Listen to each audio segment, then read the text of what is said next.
Hi, everybody.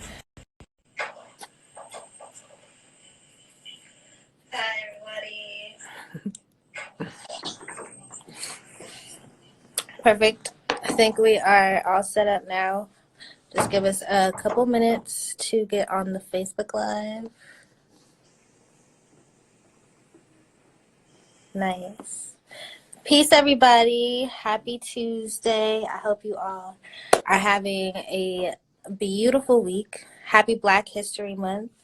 Before I start the live workshop, I want to call the energy of some Black queer femmes that have inspired me and have used their platform and art to talk about other issues, and shed light and give awareness to things that are not usually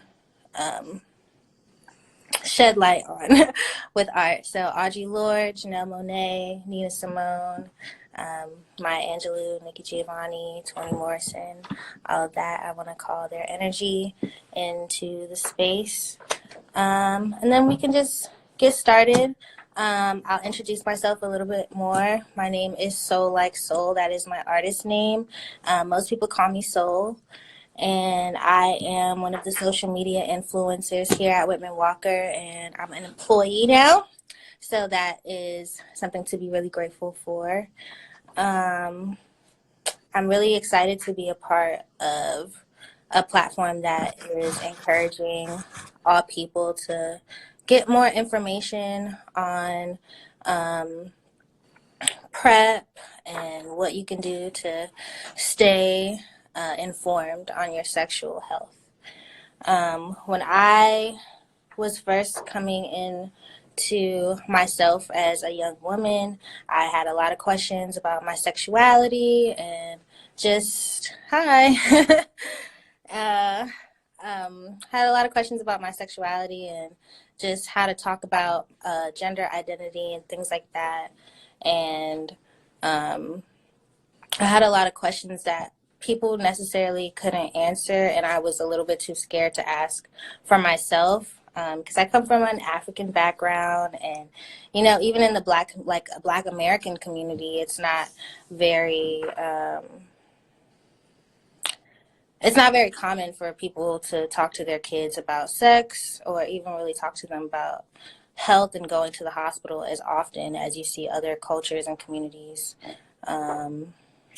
So I didn't really have that much of a resource to talk to people about that until I got in high school, and I just met like-minded people, joined some arts groups, and started writing and expressing myself, and just meeting people who had the same questions and thoughts, and also having a mentor and a teacher who was open about his life and was open to having like more in-depth conversations about that would like lead me to answer my questions myself.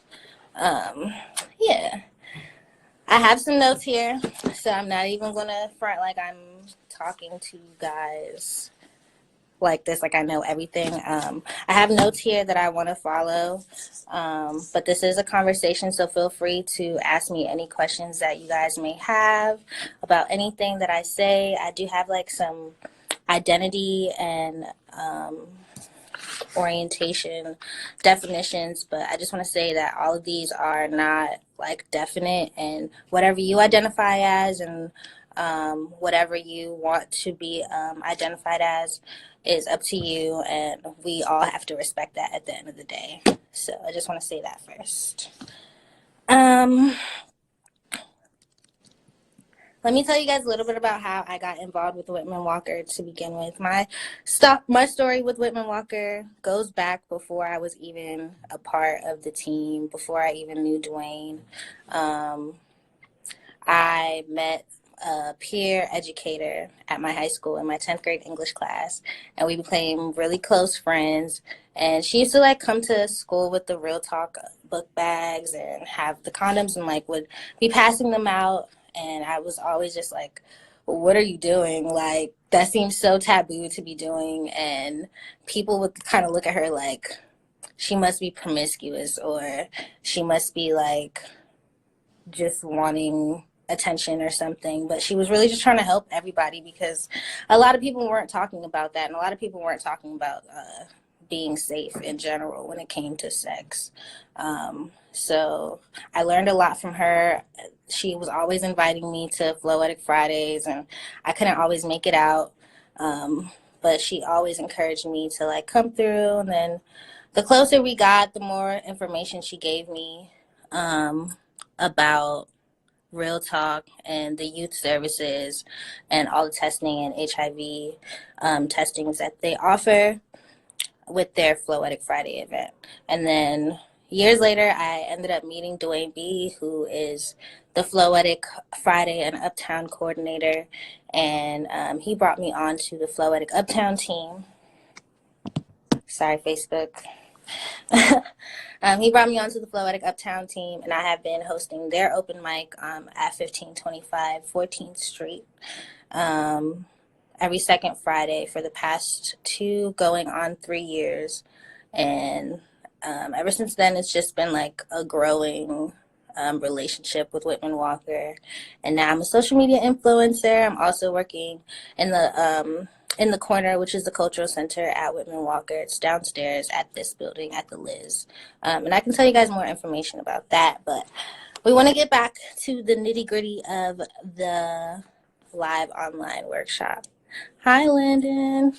Wendo. Sorry, it's Orlando. That's our other social media influencer. His live is coming up soon too, so make sure you guys follow him.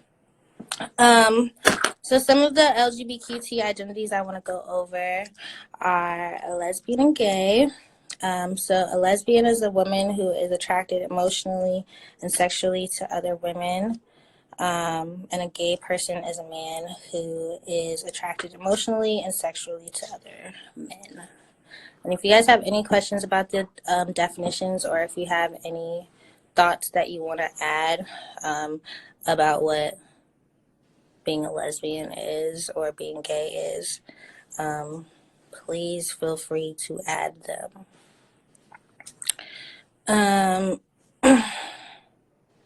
Bisexual is a person who's emotionally and sexually attracted to men and women.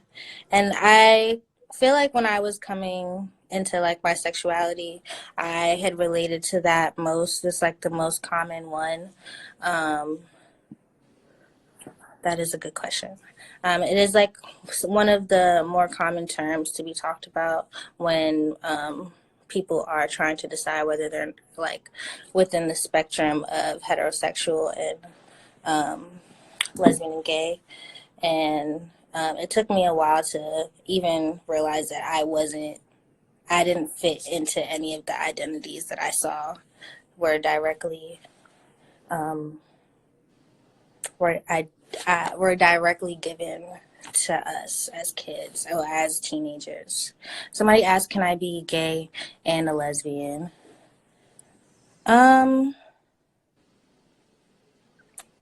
Yes. Yes, you can. You can identify in however way that you want. I believe that being gay or a lesbian is just being attracted or emotionally and sexually with the same gender. And it's more of an umbrella term. You're right.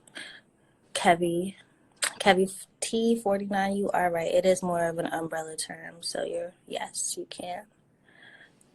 Moologist said, yes, because gay has become more of a colloquial term. It has. You're right. Everything is an umbrella.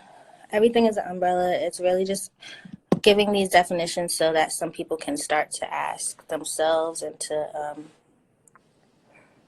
figure out where on the spectrum they land. And you don't have to land anywhere. I identify as fluid, and I like who I like. If I'm attracted to them, I'm attracted to them. It really just, I came to that conclusion while I was like learning all these different definitions. I first learned the definition of bisexual, and I was like, okay, well, I do like girls and I do like boys, so I am bisexual. And then I ended up being in a relationship with somebody who was born a woman, and throughout the course of our relationship, they ended up wanting to transition, and I still love them and I still care for them. And then it was at that moment that I realized that it doesn't really have anything to do with gender for me. It's just being attracted emotionally and sexually to whoever, regardless of their gender, or if they were binary, or if they fit between the binary or not. Yes, so let's go on to some other terms. On my story, I did post these definitions, but again, you can fall wherever you want to. Cisgender people are people who generally align with what they were, the sex that they were assigned at birth. And then transgender people is an umbrella term for those people whose gender identity, expression, behavior is typically is different from what is associated with their sex assigned at birth.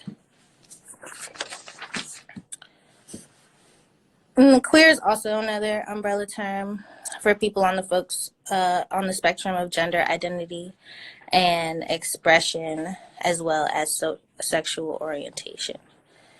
Yes, I can repeat that. The cisgender definition that we have is a person whose gender identity aligns with their sex assigned at birth. And a transgender person is transgender is the umbrella term for people whose gender identity, expression, or behavior is different from those typically assigned with their sex assigned at birth. Make sure I'm keeping up.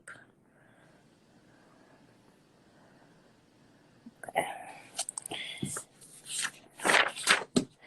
And then we also talked about queer, genderqueer, and intersex.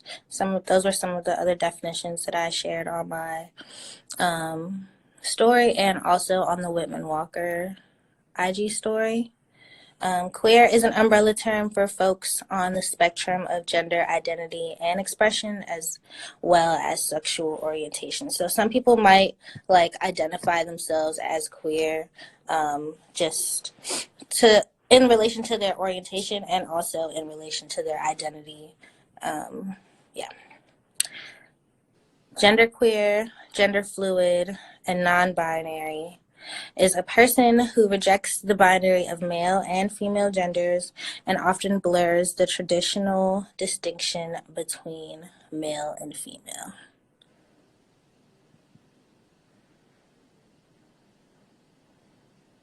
Cool. And then intersex is also an umbrella term, and it describes people born with reproductive or sexual anatomy and a chromosome pattern that can't and should not be classified as typically male or female. Those variations are sometimes referred to as the differences of sex development, and we avoid the outdated and derogatory term of hermaphrodite. See, I don't even know how to say that word, so we shouldn't say it, period. And then while some people can have intersex condition and also identify as transgender, the two are separate and should not be conflated. Period, sis. So does anybody have any questions or thoughts on those identities? And is there anybody that is on live that would want to add to what their definition of any of these words might mean? Thanks, Black Becky. I'll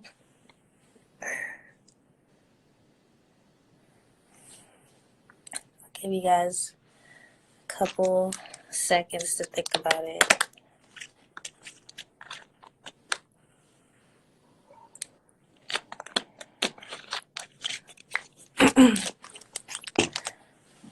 I do too. I do appreciate the term fluid.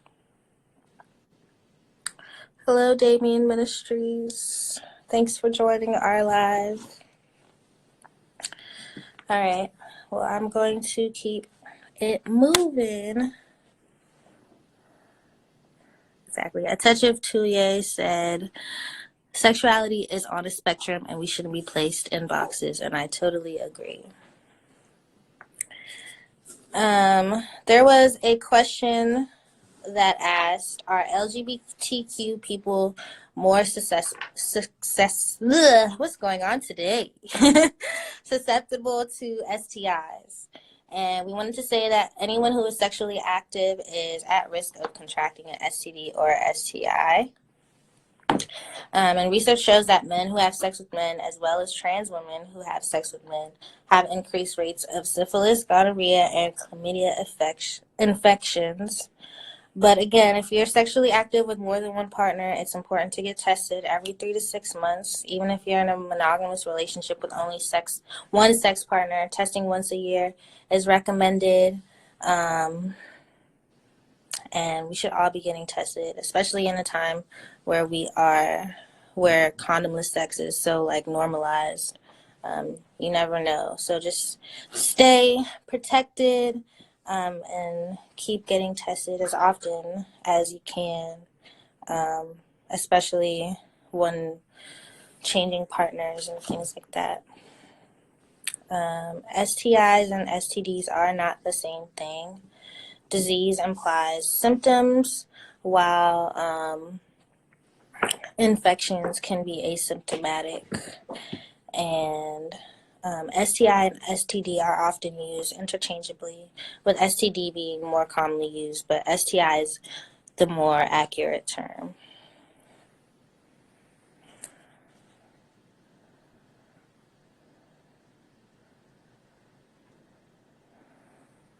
Shay Brene asked, can you differentiate what it is to be bisexual and pansexual? For me, when I was first learning those two terms, bisexual seemed very like on the nose of like it has to be like male or female who you're attracted to emotionally and sexually. And then I think pansexual is more of a little bit of a spectrum for being able to be attracted to trans men and women as well, and also those who don't fall on the binary.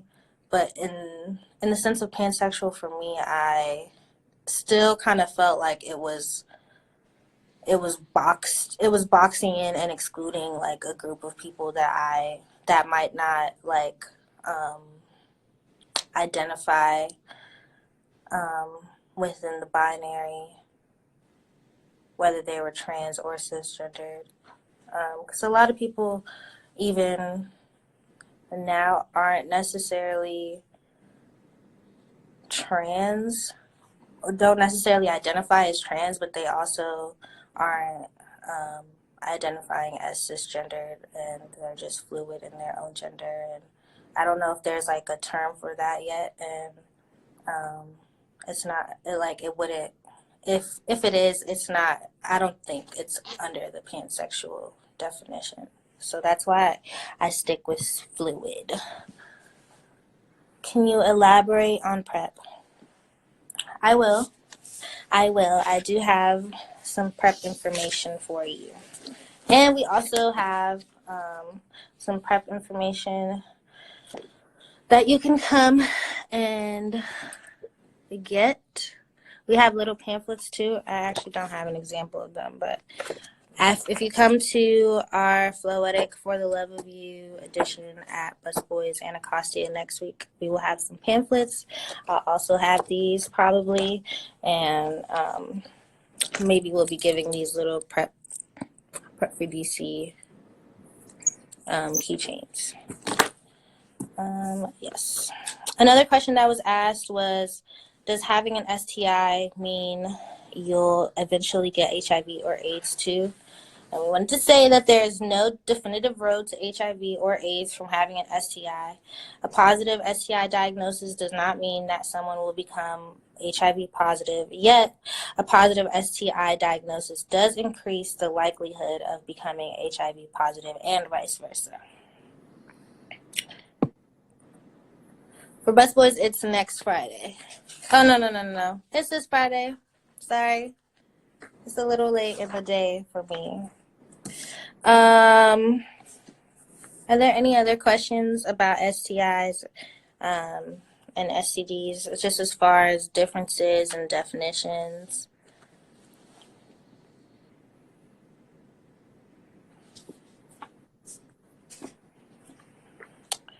As far as HIV and AIDS, without treatment, HIV can lead to AIDS.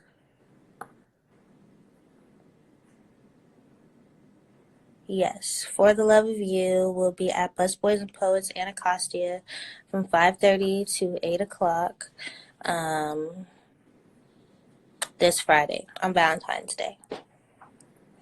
So bring your boo. Or don't. I'll be your boo. A single Valentine's Day. Cool. Cool. The most important thing to remember when having and engaging with people sexually is that consent is sexy and important and necessary. Consent. No means no, and it's never too late for somebody to change their mind. So if somebody says stop during sex, please stop. Yeah, I think that's important to note.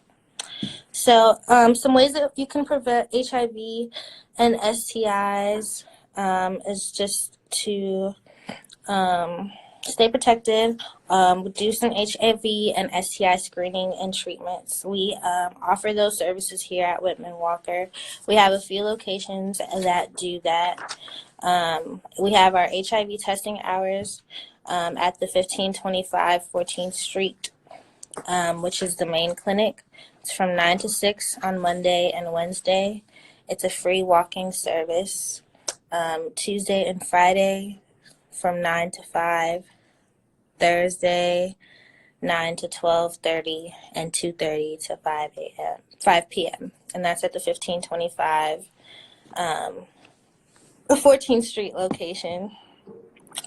The Max Robinson Center, which is at 2301 Martin Luther King Jr.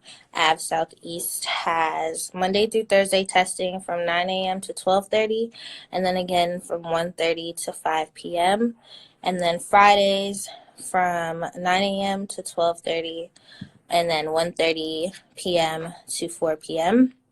And then the Eastern Market Youth Services Center, which is at 651 Pennsylvania Avenue Southeast, is Monday through Friday, 11 to 7 p.m.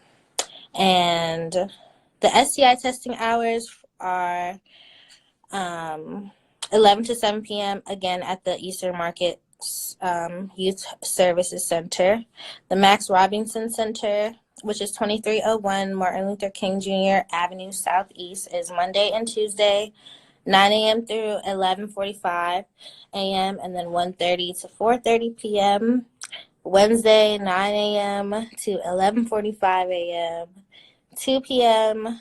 to 4:30 p.m. And then Thursday, 9 a.m. to 11:45 a.m. and 2:30 p.m. to 4:30 p.m. And then Friday from 9 a.m. to 4 p.m.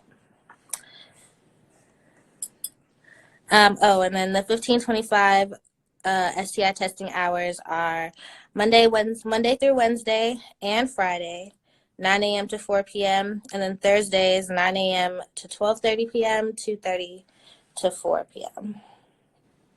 Yes, you can always find all this information on the Whitman-Walker website. The types of testing that they have are urine and swab samples. They have the Insti tests. They have a blood sample that they can draw, and then they do a syphilis and chlamydia and gonorrhea testing. Yes. And then another way to prevent is the most commonly known is condoms. And I want to stress that it's really important to not negotiate condom use. If somebody says they're on the pill, not to worry about it. You can tell them that you trust them, but you want to protect both of you just in case. If somebody says, we already did it with a condom once before, you can be like, that was a mistake. I worried about being pregnant all month, or, you were worried about an STI for X amount of days, and things like that. It's not condoms are and like birth control. Well, condoms specifically are not just for birth control. They are to protect us from STIs and STDs. And then other things that some people might say are like, I always pull out in time, don't worry, or I can't keep a hard on without a condom. And you can just tell them that, it makes you feel more comfortable and you can't really relax and enjoy sex without a condom. So, you'll do what you can to help them stay hard. Yes, so I'm going to show you guys some of the condoms that we have here. We have Lifestyles. We have latex and non-latex. Well, these are not non-latex, but we do have non-latex ones that we offer. And then we have the insertive condoms, which are sometimes called female condoms, but you can use them if you are not a female. They are insertive condoms, but we don't recommend using them at the same time. Just one. And we also have some lube. We have some flavored lube. We have Cool Mint, Strawberry Kiwi, and Bubblegum Blast. And then we just have regular water-based lubricant. I think these are water-based as well. Yes, these are all water-based. Let me see if I missed any questions.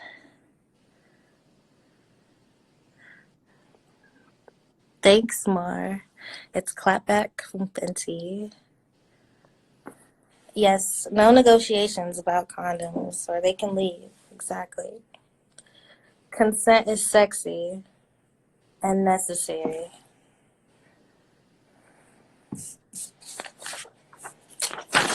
Think of other things while I wait for other thoughts.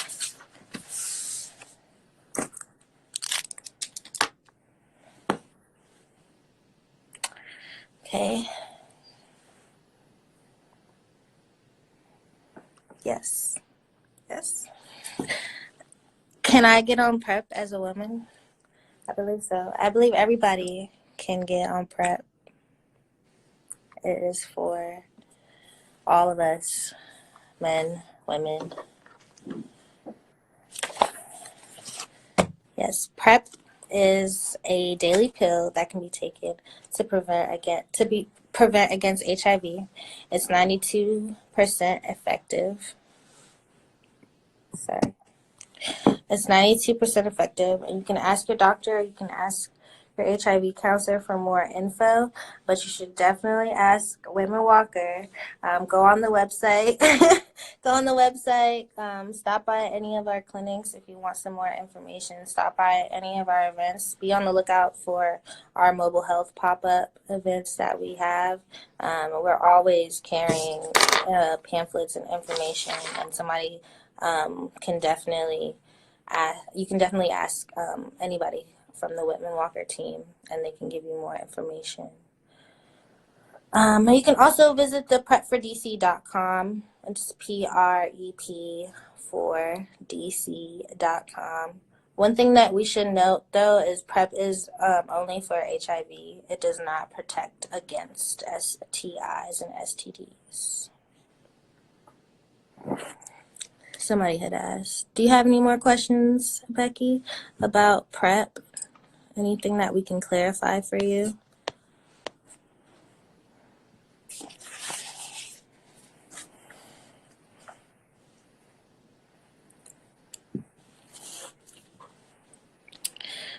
Okay, well, thank you guys for joining me on my first live online workshop. I'm hoping that we get to do more of these and you guys can feel more comfortable asking questions or adding to the definitions and things. If you're experiencing any symptoms of an STI or have known exposure to STI, which means like having a sexual partner who has received a positive result from an STI, Whitman-Walker offers free testing through the sexual health clinic on Tuesdays and Thursday evenings, which is at the 1525 14th Street Northwest location. And on Fridays at the Max Robinson Center at 2301 Martin Luther King Jr.